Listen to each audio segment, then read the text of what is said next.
Vijendra could not, in the wildest of dreams, have imagined he would be using his hands working with elephant dung to produce handmade paper.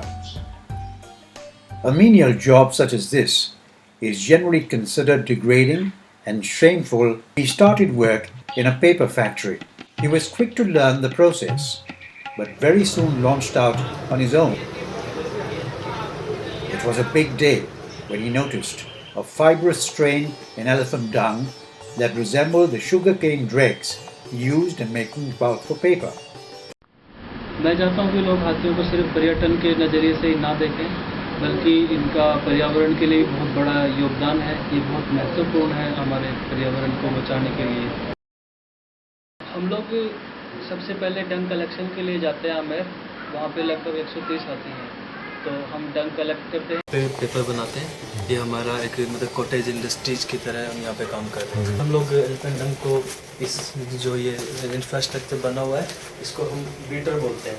उसके बाद ये करीब 3-3.5 घंटे तक continue चलता रहता है। हम कलर इसमें कुछ वेजिटेबल डाइज भी यूज़ करते हैं, जैसे टेसू, और उसको हम पोमेग्रेनेट मतलब उसके बाद में हम इसको इस ड्रम में मैनुअली शिफ्ट कर लेते हैं। यहाँ पे इस पर यहाँ पे इसको अच्छी तरह से ला करके हम घोलते हैं इसे।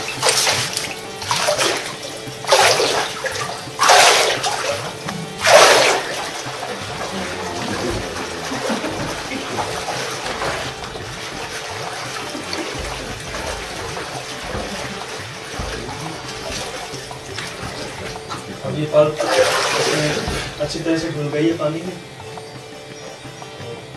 There was no giving up. He collected dung in bags and brought it home.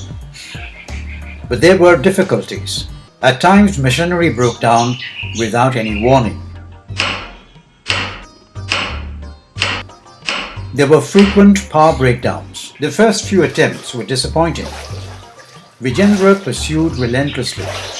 He finally got it right. The texture of a handmade paper using recycled waste, elephant dung, was incredible, and the family hoped he had given up the idea. But Vijendra had not given up hope.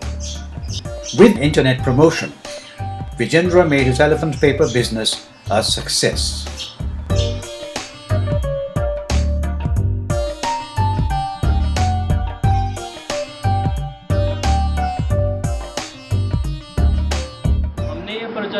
www.dreamwallet.com पे प्रदर्शित किया है।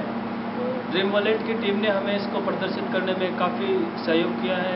इनका मार्गदर्शन हम इस मुहिम के माध्यम से लोगों को बताना चाहते हैं, और जो महावत हैं उनको ट्रेन करके हाथियों के बेहतरीन रख रखाव के लिए उनको शिक्षित किया जा सकता है। दूसरा, डंग कलेक्शन को रेगुलर प्रोसेस में लाकर हम क्लीनलीनेस को और ज़्यादा अच्छे बेहतर तरीके से हम कर सकते हैं। और तीसरा ये कि हम इको फ्रेंडली प्रोडक्ट है, और मेरा निवेदन है कि आप हमारी इस ड्राइव को ज़्यादा से ज़्यादा सपोर्ट करें।